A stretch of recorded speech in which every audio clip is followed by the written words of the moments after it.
kunnafoni tɛ dugu min na o ye dibimayɔrɔ ye Renouveau Télé lajɛbagaw an bɛ sɔgɔmada fɛ foli di aw kelenkelenna bɛɛ lajɛlen ma aw minnu bɛ soli ka wuli sabati ka aw wakilu sɛmɛ groupe Renouveau la kunnafoni ɲuman o nasiratigɛ fɛ an bɛ bɛɛ fo ka bɛɛ lajɛlen wale ɲuman dɔ k'a yira aw la k'a fɔ ko Renouveau sɔgɔmada kunnafoni nin y'o kɛnɛ dayɛlɛtɔ ye.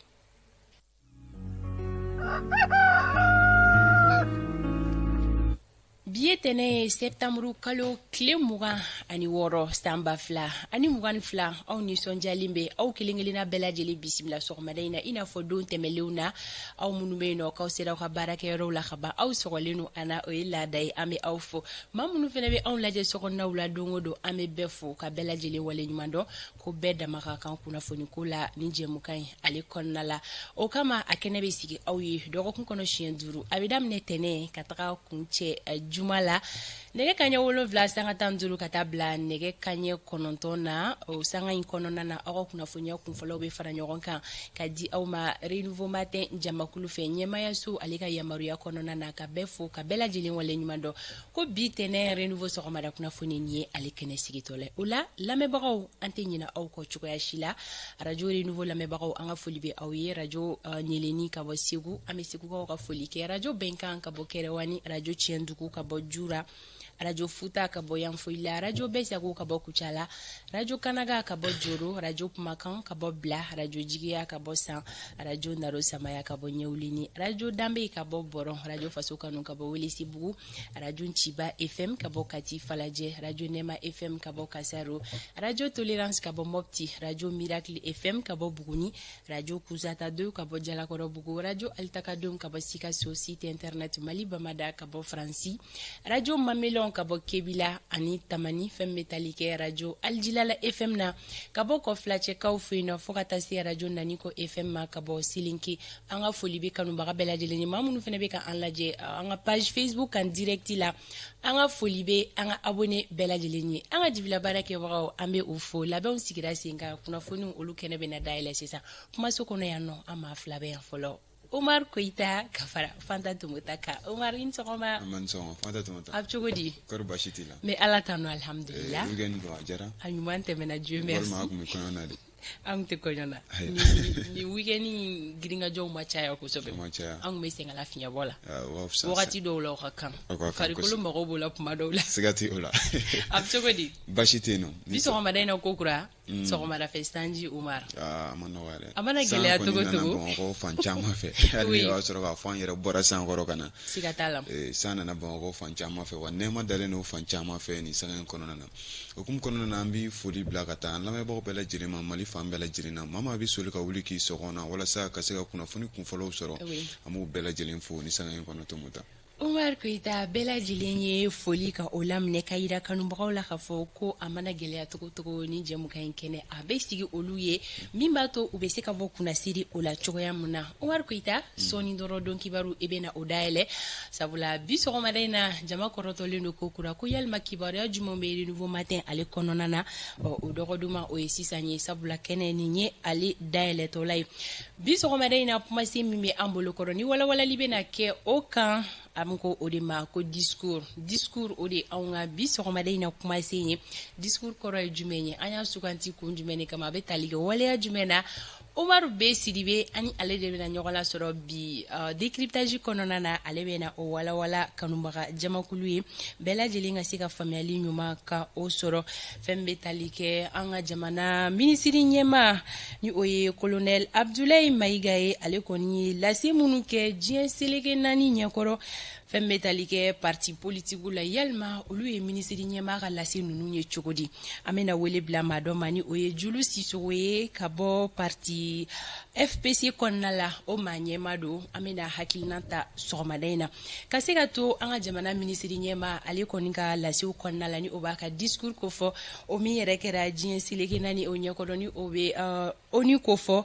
o kama an bɛ to o babu kelen kɔnɔna na Maliki Konate kunnafoni dila don an bɛna ale fɛnɛ ɲininka a hakilinata la a ye premier ministre ka discours ye cogoya minnu na a ye fɛn minnu retenu an n'a bɛna masala o kan bi sɔgɔmada in na direct la tan ni ka segin kibaruyaw olu ye laada ye jɛmukan in kɔnɔna na o bɛ lase Sori Ibrahim Diallo fɛ Sori ale kɔni bɔra a mɛnna sɔɔni dɔrɔn an n'a bɛ ɲɔgɔn lasɔrɔ a bɛna a ka bɔ furadama ni sisan cɛ yetaw bolila fɛn minnu kan o lasiw olu bɛ nana kɛ Alexi bɛ bisimila ka fara kunnafoni gafew ɲɛfura fɔlɔ laselu olu kan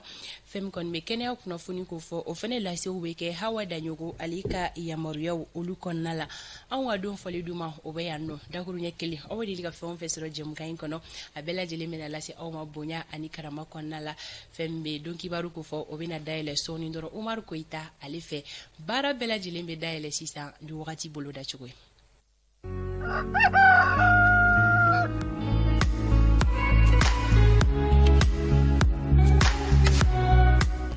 wagati ale bolo da cogo filɛ ni an ka marabolo kelen-kelenna bɛɛ lajɛlen kɔnɔna la ko nɔgɔ bɛna da kabala Mali fan bɛɛ fo ni Kita ani Kulikoro bɔra a la ka fara Buguni kan Sikaso Joyila Kucala ani San fɛn kɔni bɛ tali kɛ ni marabolo kofɔlenw pardon ko nɔgɔ bɛ da kabala olu fɛ yen nɔ Mali fantɔw fɛ sankolo o bɛ jɛya fɛn kɔni bɛ tali kɛ samiya fɛ fiɲɛ la o bɛna ci an ka marabolo kelen-kelenna bɛɛ lajɛlen kɔnɔ fo ni Kidali ani Tawudeni marabolo fila ni o bɔra a la an ka kɔrɔnfɛ marabolo kɔnɔna na bi ko kura i n'a fɔ don tɛmɛlenw na olu ka yɔrɔ jan filɛli min bɛ daminɛ kilomɛtiri 6 ka taga bila 9 bɔɲɔnko la o filɛliw kɔni ko gɛlɛya mankanina don a la gɛlɛya sababu o bɛ tali kɛ gɔngɔn bulon na ko sanji kɔni ko ale bolodalen don bi sɔgɔmada in na sanko bolodalen don Bugunikaw fɛ yen nɔ ka fara Kulikoro kan ani Kita o la bi fana to duni wagatiw ka taga bila sufɛla la ko sanko bolodalen don Kitakaw fɛ yen nɔ Buguni Sikaso Kucala ani San ko tilega in na tile bɔta hakɛyaw ko yɛlɛmaba tɛ bi ta ni kunu ta ni ɲɔgɔn cɛ o kama Kayi marabolo kɔnɔna na bi olu ka tile bɔta hakɛya o bɛ kɛ digiri 34 ye Kulikorokaw olu ta bi jɔ 32 la Sikaso digiri 30 Segu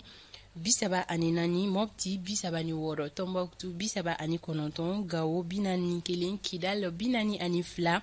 Menaka digiri 40 Tawudeni 43 Buguni marabolo kɔnɔna na bi olu ka tile bɔta hakɛya o bɛ kɛ digiri 30 ye Kucala 32 Kita 32 Nyoro 36 Nara 37 Douanza 37 San 34 Banyangara 36 Joyila digiri 32 Gourmara Rus 40 olu ka tile bɔta hakɛya o bi jɔ digiri 40 na Bamako district kɔnɔna la nɔgɔ bɛna gulon kabala samiya fɛ fiɲɛ ale de bɛna ci nka gɛlɛya tɛ nana don bi yɔrɔ jan filɛliw la san fiɲɛ ni sanji kɔni o bolodalen don bi sɔgɔmada in na Bamako district ale kɔnɔna la hali ni o y'a sɔrɔ la an bɛ san kɔni ale kɔrɔ deja tilega in na tile bɔta hakɛya o bɛ kɛ digiri 31 ye Bamako na lamini sɔgɔmada in na kɛnɛ cira nɛgɛ kanɲɛ 6 ale tɛmɛlen ni sanga 22 ye tile bɛna bin nɛgɛ kanɲɛ 18 o mana tɛmɛ ni sanga 24 ye wagati boloda cogo filɛ bi tɛnɛ sɔgɔma ka di maliden kelen-kelenna bɛɛ lajɛlen ma walasa bɛɛ k'i ta ani bila dɔn ko ala ka bi tɛnɛ tile hɛrɛ di an bɛɛ lajɛlen ma don kibaru ale bɛ dayɛlɛ sisan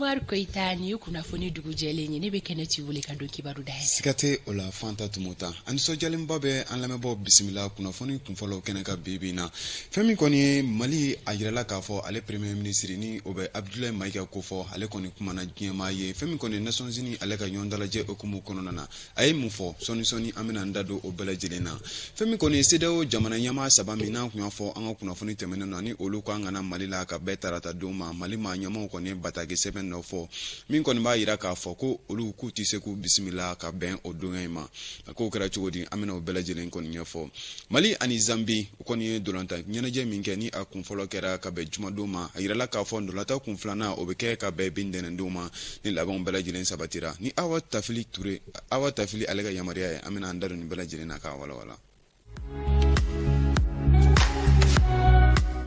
an bɛ segin ka foli kurakura ka ɲɛsin alamɛbaaw bɛɛ lajɛlen ma ka kɛ ni sanga in kɔnɔna ye fɛn min kɔni Mali gouvernement maa ɲɛma ni ale bɛ colonel Abdoulaye Mayiga ko fɔ ale kɔni kumana fɛn min kɔni Nations Unies ale ka kɛnɛba min bɛ nɔ ni a bɛ fɔ a ma 77e Assemblée générale des Nations Unies a kumana yen nɔ a y'i da don kuma caman na fɛn min kɔni Mali gouvernement maa ɲɛma ye ale kɔni ma maa to ye a ka nin ko in kɔnɔna na sabula maa bɛ nɔ ko olu ye dɔ fɔ Mali ma a kɔni ye jaabi ta k'u bɛɛ lajɛlen sɛgɛrɛ fɛn min k'a ta Antonio Guterres ni ale kɔni kumana kumana Côte d'Ivoire finitigila ka 46 ko la ka taa se CEDEAO maa minnu bɛ ni olu dɔ don nin ko in na fɛn min kɔni premier ministre ale ye jaabi dɛ ni maa ninnu bɛɛ lajɛlen ma an ka jɛ ka dɔɔni lamɛn a ka kumaw la nanzarakan na. Le Mali rappelle que conformément à la vision du colonel Assimi Goïta, président de la transition chef de l'État, 3 principes guident l'action publique nationale. Premier principe, le respect de la souveraineté du Mali. Deuxième principe, le respect des choix stratégiques et de partenaires opérés par le Mali. Troisième principe, la prise en compte des intérêts vitaux du peuple malien dans les décisions prises. En application de ces principes, le Mali reste disposé à poursuivre et à renforcer ses relations de bon voisinage avec l'ensemble des pays qui l'entourent. De même, le Mali, fidèle à son engagement panafricain, continuera à œuvrer au sein des organisations sous-régionales et régionales pour la réalisation de l'intégration africaine.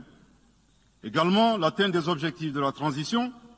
requiert l'accompagnement de l'ensemble des partenaires du Mali,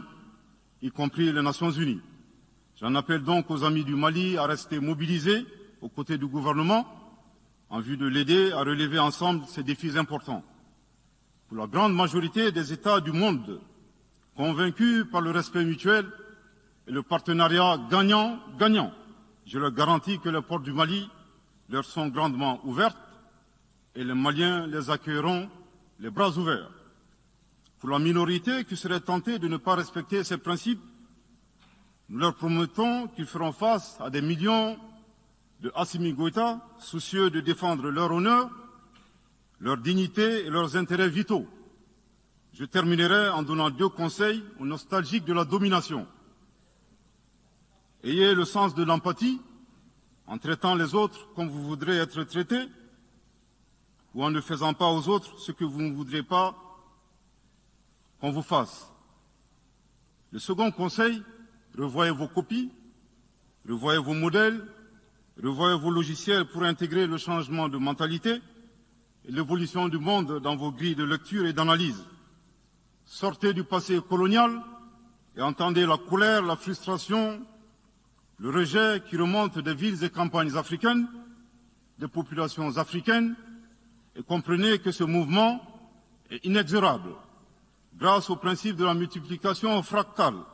vos intimidations et vos actions subversives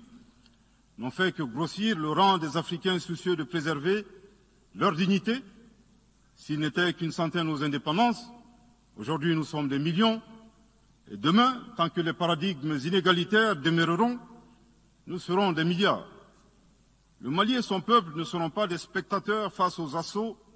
et l'adversité. Pour chaque mot employé de travers, nous réagirons par réciprocité. Pour chaque balle tirée contre nous, nous réagirons par réciprocité. Aya nin kɔni kun Mali gouvernement ma ɲɛma ale ka laseli n'o bɛ colonel Abdoulaye Maïga ale kofɔ a kɔni kumana fɛn caman kan k'a ta fɛn min kɔni ye Faransi olu bɛ ka waleya minnu ta ka Mali sɛgɛrɛ a kɔni ye kangarimada caman k'u ye k'u ka Mali bonya a ka waleyaw kɔnɔna na wa ko fɛn min kɔni ye Mali ka souveraineté ko o bɛ a bolo k'u kan ka o janto o la k'u ka waleyaw bila waleya min kɔni bɛ fɔlɔfɔlɔ ko kofɔ ni o bɛ jɔnya waleyaw kofɔ ko Faransi ka i yɛrɛ bɔ o hukumu kɔnɔna na o dɛsɛra fɛn caman fana ma fɛn min kɔni bɛ tali kɛ Côte d'Ivoire finitigila ka 46 min bɛ an ka jamana kɔnɔna na ni o ni maa ɲɛma ni ale yɛrɛ bɔra kɔsaden na ka kuma o kow la o kɔni y'a yira k'a fɔ ko a ye a ka waleyaw falen wa ko a ye kuma minnu fɔ k'a b'a yira k'a fɔ ko a bɛ Côte d'Ivoire jamana dɛmɛ nin ko ninnu na o kɔni kangarimada kɛ o kow la ka se fɛn min fana bɛ tali kɛ CEDEAO maa ɲɛma min bɛ nɔ sisan ni o bɛ Umaru Sisoko Embalo kofɔ u ye kangarimada kɛ o fana ye ko a ka to a ka waleyaw la bari ko ni a bɔra CEDEAO maa ɲɛmaw la ko jateminɛ bɛ kɛ a ye waleya minnu kɛ walasa cogo min na ni jɛkulu in bɛ se ka taa ɲɛ cogo min na ko a bɛ jateminɛ o kow la fɛn min tali kɛ Niger jamana ɲɛma fana na ni o bɛ Bazoum kofɔ dɔ fana fɔra ka ɲɛsin o ma sabula o fana kun ye kuma dɔw fɔ fɛn min kɔni bɛ tali kɛ Côte d'Ivoire finitigilakaw olu ka kow la fɛn min kɔni gouvernement maa ɲɛma ye a ye kuma caman fɔ o kow la min bɛ tali kɛ MINUSMA ko fana na o kumana ko ka MINUSMA ko ka yɛlɛma don MINUSMA ka baara la walasa cogo min na gɛlɛya min bɛ Mali kɔnɔna nin waati na ka se ka ko dilan ka bɛn o ma o kɔni damagara ni kumaba ninnu de la walasa k'o da lamɛnbaaw bɛɛ lajɛlen tulo kan an bɛ tɛmɛ ni kibaru cogoyaw ye halisa fɛn min kɔni bɛ tali kɛ nin waleya na M5 mɔɔw olu kɔni bɔra k'u ka nisɔndiya yira kosɛbɛ ka tɛmɛ ni batake dɔ sɛbɛnni ye u y'a yira k'a fɔ ko olu kɔni b'u yɛrɛ ye fɛn min kɔni Mali gouvernement ma ɲɛma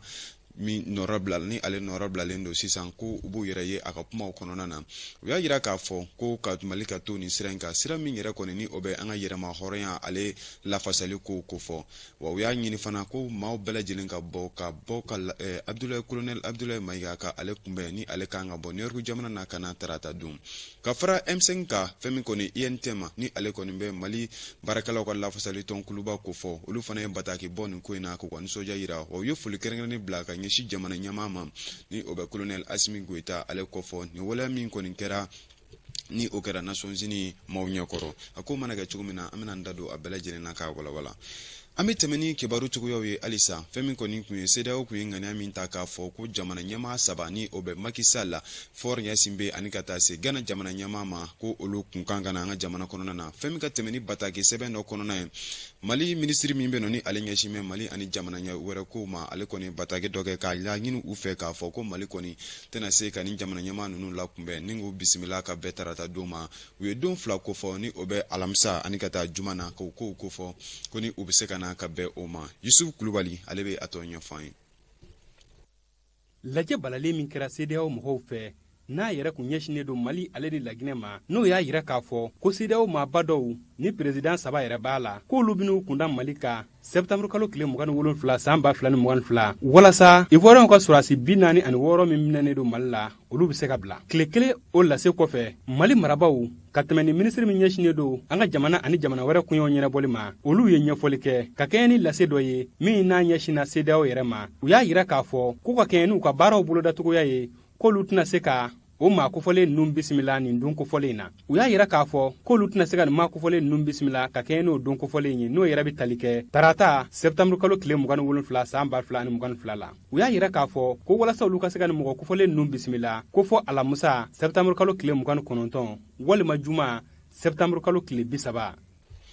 an bɛ tɛmɛ ni kunnafoni cogoyaw ye halisa fɛn min kɔni bɛ tali kɛ kunnafoni teliman dɔ la a yirala k'a fɔ ko so bɛ yen k'o kɛra sababu ye ka maa fila ka olu bɔnɛ u ni na maa fila ni ka olu bana kulukoro ka sababu kɛ san kɔni naliba minnu kɛ yen nɔ nin waleya ninnu yɛrɛ kɔni bɛ kɛra ka bɛn jumadon septembre kalo tile 23 de ma ka tɛmɛ ni kunnafoniya minnu sɔrɔla a yirala k'a fɔ ko so kɔni bɛnna maa dɔw kan min kɛra